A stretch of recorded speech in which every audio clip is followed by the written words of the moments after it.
Je vous retrouve pour le plateau de l'invité. Merci de nous rester fidèles dans ce programme du soir. Aujourd'hui, nous parlons du Mali avec notre invité Luc Kabaki. Bonsoir Luc et bienvenue. Oui, bonsoir Guillaume, bonsoir à tous nos fidèles téléspectateurs. Un plaisir de vous retrouver sur ce plateau pour parler du Mali. Le plaisir est vraiment partagé, Mhm, surtout après plus d'un mois d'absence. mhm. Je suis heureux de retrouver vos micros aujourd'hui. Nous sommes heureux également de vous recevoir, Luc Kabaki, journaliste et analyste politique. Alors que les jours passent, l'on se dirige inexorablement vers le 31 décembre, date butoir pour la MINUSMA pour quitter ses installations au Mali.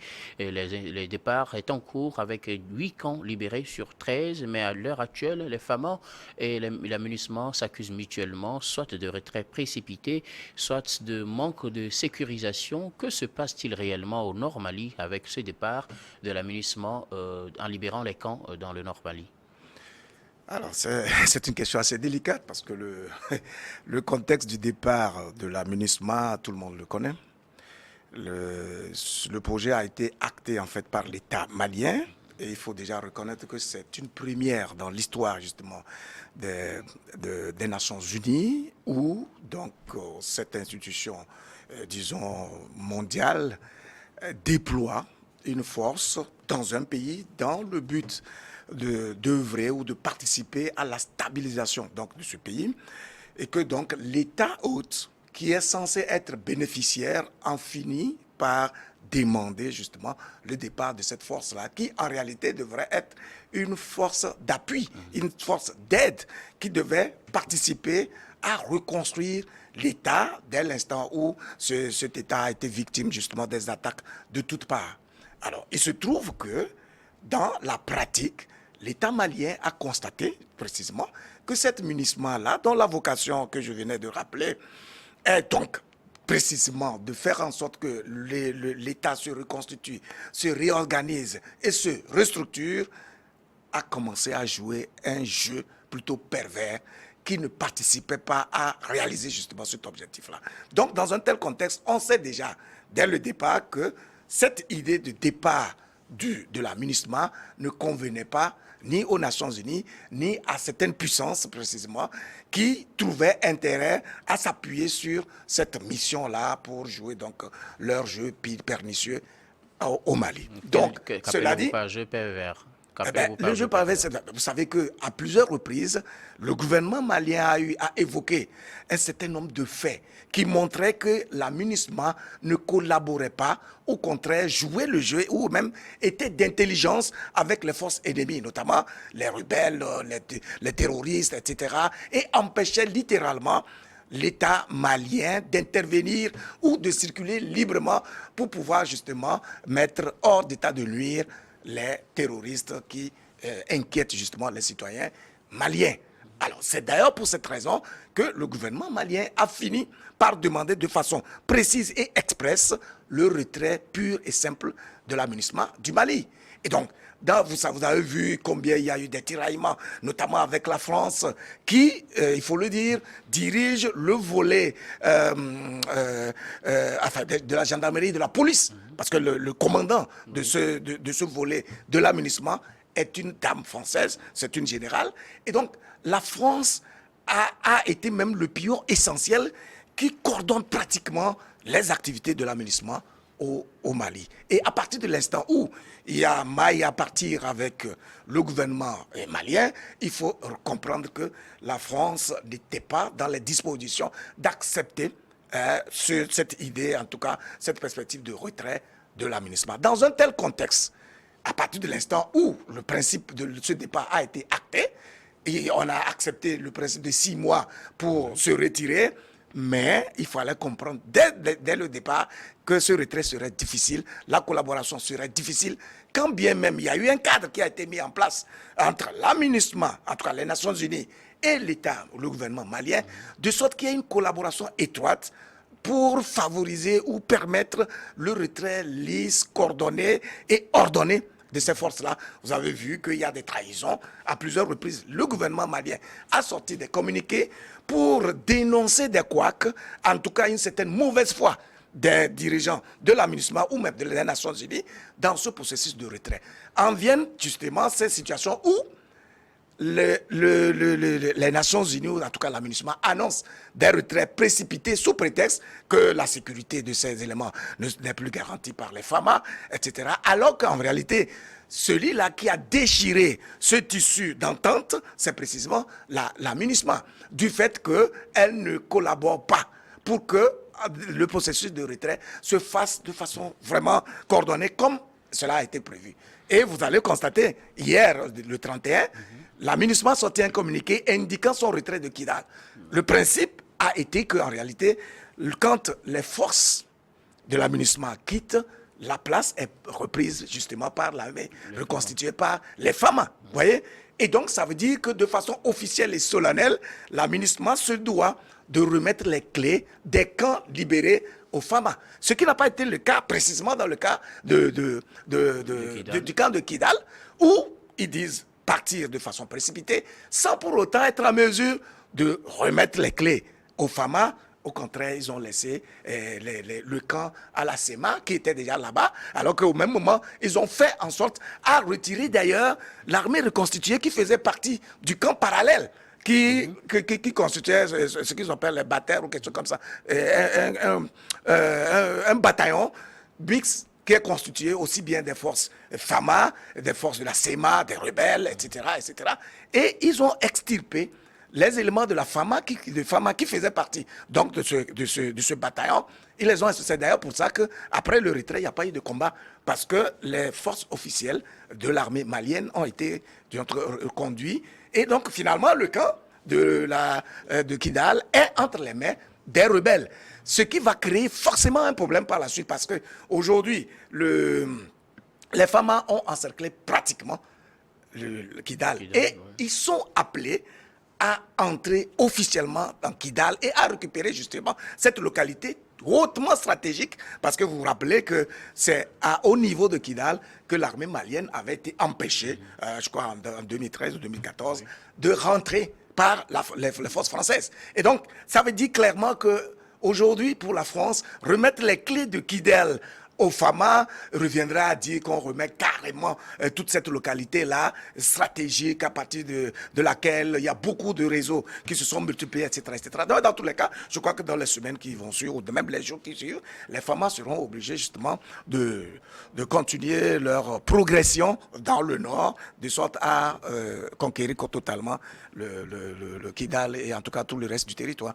En tout cas, les FAMA accusent la MINUSMA plutôt accuse les FAMA de ne pas assurer la sécurité de ces éléments, c'est-à-dire les éléments de la MINUSMA, ce qui l'aurait précipité, ce qui l'aurait poussé plutôt à précipiter ce départ. Pensez-vous qu'il est vrai que la FAMA n'assure plus la sécurité des forces onusiennes, et pourquoi serait-on dans ce genre de situation? Et si c'est faux, serait-on finalement dans une situation de jeu de Pokémon cœur? Bien sûr, je vous ai parlé dès le départ du contexte de retrait. Alors, si aujourd'hui la MINUSMA prétexte de ce que les FAMA n'assureraient pas la sécurité de ses membres dans ce processus de retrait, c'est précisément parce que la MINUSMA est en train de faire un double jeu. L'État malien constate qu'il n'y a pas une collaboration franche et sincère. Il ne pourrait avoir de collaboration franche et sincère que si tout le monde était d'accord sur le principe du départ.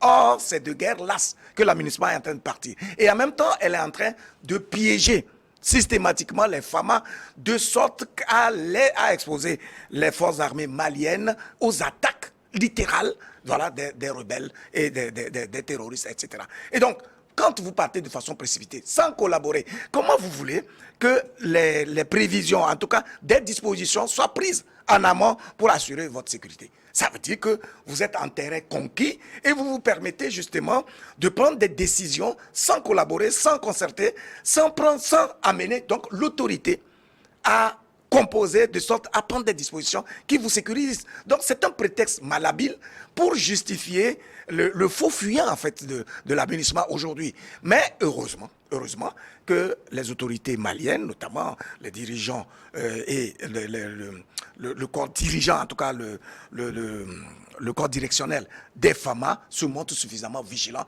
et prennent des dispositions pour pouvoir reconquérir ces camps-là, en tout cas toutes ces parties qui sont en train d'être libérées pratiquement à l'insu de ces femmes-là. Vous avez vu comment il y a eu un combat farouche au niveau du camp de Ber, et etc., et d'autres camps, etc., etc. Normalement, il ne devait pas avoir de combat dès l'instant où ces camps étaient occupés par la MINUSMA et que c'est elle qui libère ces camps au profit, justement, des forces armées maliennes.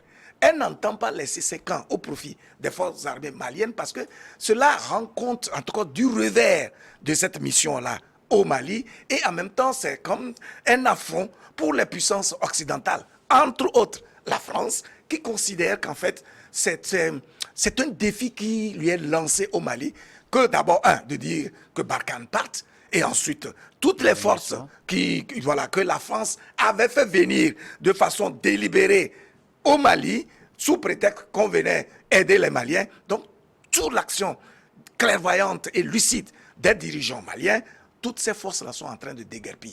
Donc, c'est un affront réel que ces puissances-là ne peuvent pas accepter. Et donc, il faut comprendre qu'il faut un travail de vigilance, de rigueur, de sorte que les FAMA, qui ont donc pris, ou en tout cas les autorités maliennes, qui ont pris cette décision audacieuse d'affronter ces géants, entre guillemets, du monde, puissent effectivement matérialiser cette ambition au profit précisément du peuple malien.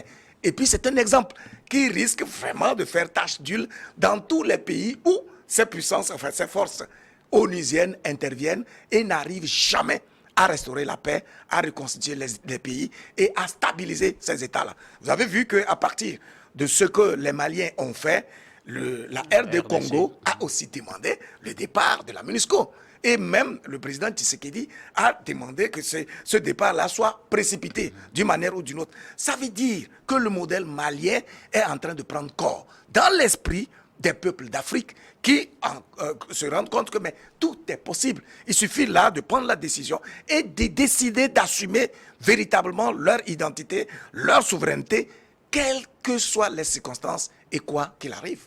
Alors, vous parlez tout à l'heure de départ coordonné. La MINUSMA avait annoncé avoir demandé des autorisations de survol de l'espace aérien pour le départ de ces éléments.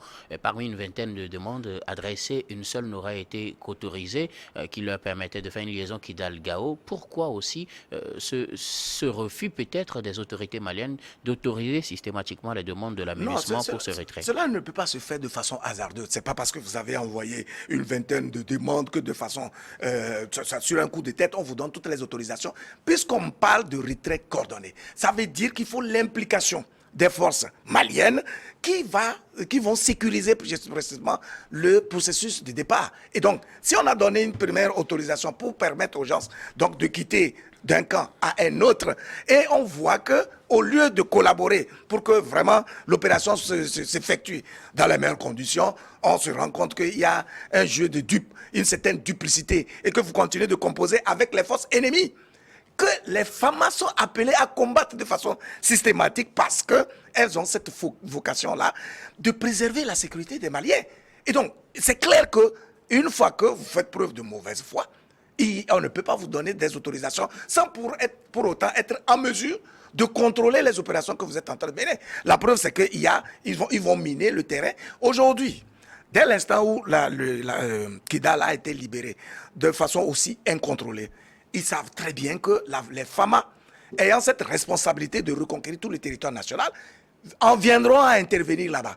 Mais le piège, c'est quoi? C'est de dire que, ah oui, les forces maliennes sont intervenues de façon brutale et qu'elles auraient tué les civils à Kidal, etc. En fait, vous allez voir que les organisations de défense des droits de l'homme, enfin les fameuses organisations en question, attendent justement l'intervention des forces militaires maliennes à Kidal pour sortir des rapports fallacieux qui ne vont reposer sur aucun fondement. Mais en réalité, le plan, c'est ça. Ils savent très bien que dans tous les cas, Kidal sera pris.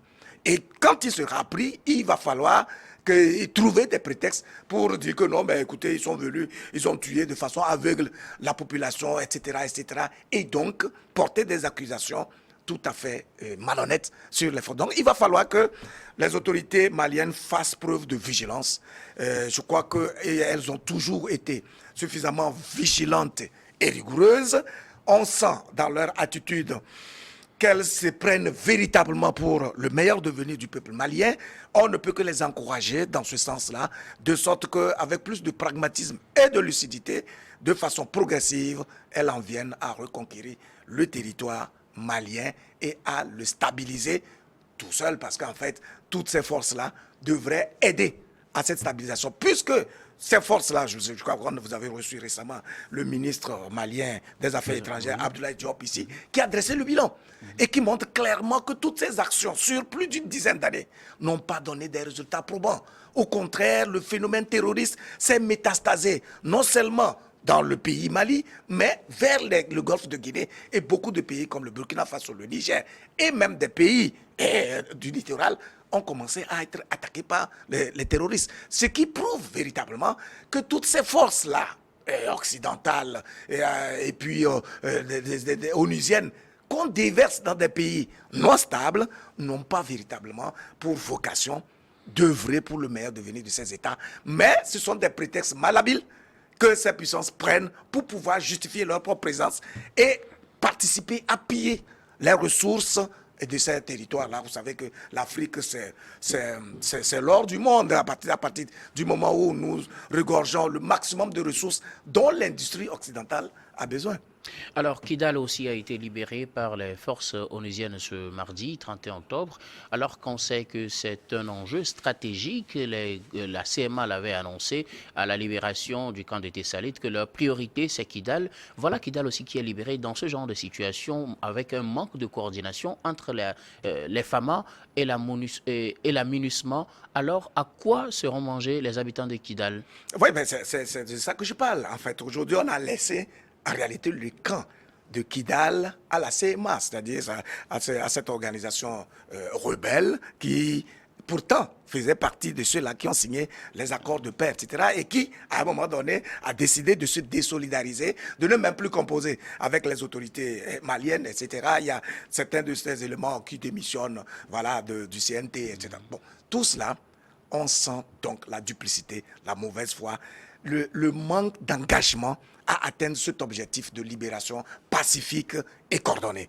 Donc, aujourd'hui, effectivement, la population de Kidal doit être dans l'impasse. Mais il est clair que le sens de responsabilité des dirigeants maliens nous réconforte dans la posture, en tout cas dans les initiatives qu'ils auront à prendre dans la perspective de libération de Kidal. La vocation du dirigeant, c'est de faire en sorte à avoir la même mise sur l'ensemble de son territoire, assurer la sécurité absolue de l'ensemble des citoyens, où qu'ils soient et quelle que soit leur situation. Une fois qu'ils sont sur le territoire malien, il va falloir que les dirigeants se donnent les moyens de pouvoir assurer leur sécurité. Donc, ça veut dire que dans tous les cas, et quoi qu'il arrive, les FAMA entreront à Kidal, prendront le camp de Kidal et veilleront à la sécurité absolue de l'ensemble de ces citoyens-là. Maintenant, dans quelles conditions? Puisque justement, il y a des pièges. Ils ont miné sûrement le terrain et feront en sorte qu'il y ait des combats. Et à partir de ces combats-là, il y aura donc des rapports, comme je le dis. Mais ce n'est pas ça qui va dissuader ou bien défaire cet engagement des dirigeants maliens de faire en sorte à avoir la même mise sur l'ensemble du territoire. On prie simplement que la population elle-même compose, de sorte que, avec cette complicité retrouvée, cette dynamique unitaire, on en vienne à mettre justement ces forces ennemies hors d'état de nuire et que l'ensemble du territoire malien soit entre les mains justement des dirigeants maliens, ce qui sera vraiment une prouesse notable et salutaire. Parce que si l'ensemble de la communauté internationale s'est mobilisée pour une cause et cette communauté n'a pas réussi, et que l'État à lui tout seul, avec des partenaires qu'il a eu la lucidité de choisir parce qu'il a été convaincu de la bonne foi de ces derniers, on vient finalement avoir ce résultat-là, ça veut dire que c'est une prouesse qu'il va falloir s'allier et qui en même temps enseigne les dirigeants de notre espace que, en réalité, par eux, ils peuvent faire beaucoup de choses, à condition, qu'ils soient réellement engagés pour le meilleur devenir de la population, et donc qu'ils soient au service de leur pays et de leur peuple, et qu'ils s'engagent comme tels, avec tous les sacrifices nécessaires, de sorte que, par leurs œuvres, ils puissent rentrer dans l'histoire. Je crois que Assimi Goïta et son équipe sont en train de poser des pas décisifs et historiques qui vont véritablement inspirer beaucoup de populations, en tout cas en Afrique. Nous avons au total 8 camps libérés sur les 13. Il reste encore 5 camps. Que dire de l'avenir de ces camps qui restent? Assistera-t-on à ce genre de scénario où on quitte les camps soit de façon précipitée ou façon inattendue? Il y a quelque chose d'extrêmement intéressant dans le style de gouvernance des Maliens et qui me marque moi en tant que communicateur, c'est leur style de communication. Vous savez, lorsque vous vivez des situations, il faut avoir l'art de communiquer. Pourquoi? Parce que c'est la communication qui montre que vous êtes conscient de votre redevabilité vis-à-vis non seulement de votre population pour laquelle vous agissez, mais aussi vis-à-vis de la communauté internationale, de l'opinion qui se rend compte en fait de ce qui se fait là-bas. Aujourd'hui, c'est grâce à la communication que le monde entier est au courant des supercheries et de tous les faux fuyants qui ont été multipliés par les puissances occidentales, etc. Donc, première clé pour pouvoir donc conduire ce processus-là avec efficacité, c'est de dénoncer autant que possible tout ce qu'il y a comme supercherie, tout ce qui mine ce processus justement de libération des camps. Puisqu'il y a un accord clair qui dit que les camps, pour être libérés, ce travail doit être fait de concert avec les dirigeants maliens. Une fois que l'aménagement ne le fait pas, il faut les dénoncer. Il faut dénoncer tous ceux qui sont tapis dans l'ombre et qui font une œuvre malsaine contre les intérêts du peuple malien. À partir de cet instant-là, vous allez constater que quand ils sont dénudés de cette manière, ils sont appelés à démentir cela. Et donc, même quand ils démentent, ils sont obligés de ne plus répéter les mêmes choses parce qu'ils sont déjà découverts. Donc, j'espère que les 5 ans restants, le processus de leur libération, ou en tout cas du retrait de l'aménagement, sera fait de façon coordonnée parce que justement, tout le monde sait que les gens là ne sont pas de bonne foi et il faut les dénoncer autant que possible. Voilà la première clé que je pense que les dirigeants maliens doivent véritablement utiliser, de sorte que chaque fois qu'il y aura des faux pas, tout le monde soit au courant. C'est une honte pour des puissances occidentales de procéder de cette manière-là. À un moment donné, ils n'auront pas de choix que d'accepter vraiment de guerre lasse, bien sûr, mais qu'ils doivent quitter le Mali, puisque le Mali appartient aux Maliens. Et donc, quand les propriétaires vous disent, bon, vous êtes venus dans le but de nous aider, vous avez fait les efforts que vous pouvez. Mais aujourd'hui, bon, ben, nous voulons nous occuper de notre maison. Vous n'avez pas de choix que de partir. Que vous soyez content ou pas, vous devez partir. Maintenant, bon, vous gesticulez. Dans tous les cas, le résultat sera là, à la date du 31 décembre, puisque l'aménagement elle-même affirme qu'elle fera en sorte à être dans le délai. On ne peut que le souhaiter. Et puis, on passe à autre chose, parce qu'en fait, ces questions-là retardent nos pays. Ces questions liées à la sécurité, aux attaques, etc., ne permettent pas aux dirigeants de mobiliser leurs énergies sur des objectifs porteurs pour le pays. Vous voyez? Donc, la vocation de tout État, de tout peuple, c'est d'évoluer, c'est de créer la richesse et de faire en sorte d'agrandir. Quand vous allez aujourd'hui dans les pays de l'Occident, vous voyez qu'il y a des infrastructures, la mentalité est assainie, tout le monde travaille.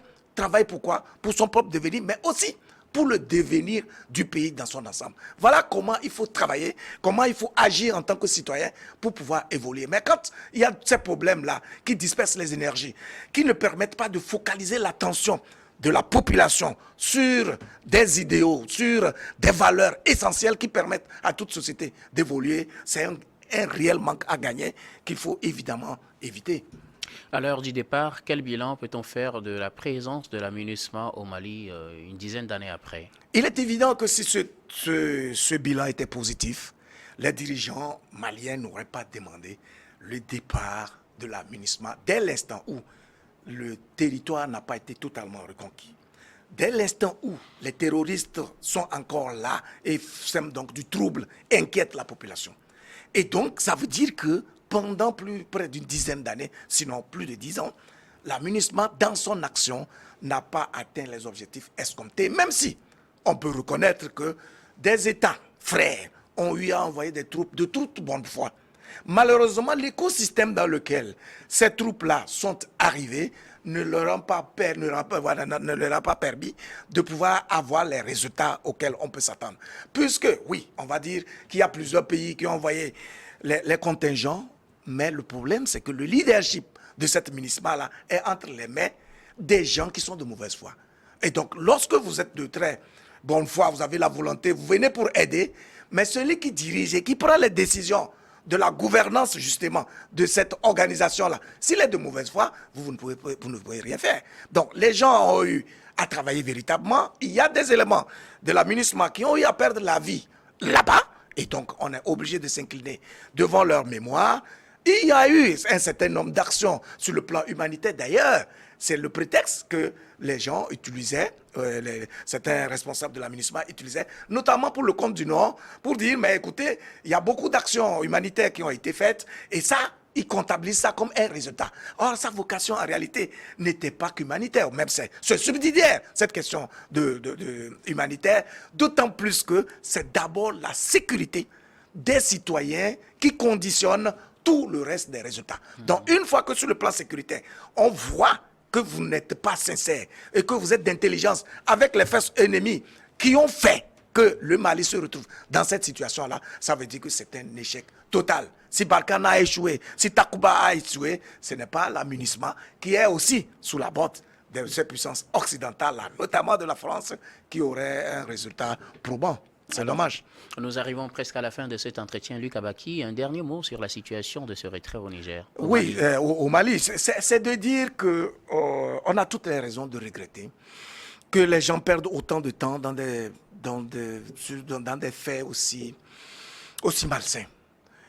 Vous imaginez en 10 ans l'argent, les moyens qui ont été déployés pour constituer d'abord cette MINUSMA et pour assurer son fonctionnement au Mali. Aujourd'hui, c'est un fiasco total parce que l'objectif pour lequel cette force a été déployée, l'argent a été cotisé au niveau des Nations Unies pour déployer tous ces matériels-là, n'a pas été atteint. Simplement parce qu'il y a des gens qui considèrent l'argent comme une fin en soi, qui considèrent le principe de leur influence et de leur domination sur d'autres peuples comme une condition sine qua non de leur existence. Il va falloir que le monde entier commence, en tout cas tous les citoyens du monde, commencent à comprendre qu'en fait, chacun a une vocation qui est toute simple, c'est d'agir pour le meilleur devenir des autres. Tout simplement. Il faut être au service de l'humanité dans son ensemble. Et que les puissances occidentales la comprennent, que leur salut ne réside pas dans l'influence, dans la domination, dans la spoliation et dans l'humiliation des autres peuples. Mais c'est de chercher à composer avec tout le monde, de sorte que l'humanité dans son ensemble évolue, devienne plus saine, plus enviable et qu'on laisse un héritage véritablement salutaire pour les générations à venir. Luc Abaki, journaliste, analyste politique, merci d'avoir répondu à nos questions. Le merci, c'est à vous. Merci également à vous, très chers téléspectateurs, de nous avoir suivis. C'est la fin de ce numéro de l'invité. Je vous retrouve tout de suite pour la suite du programme du soir et ce sera d'un regard croisé.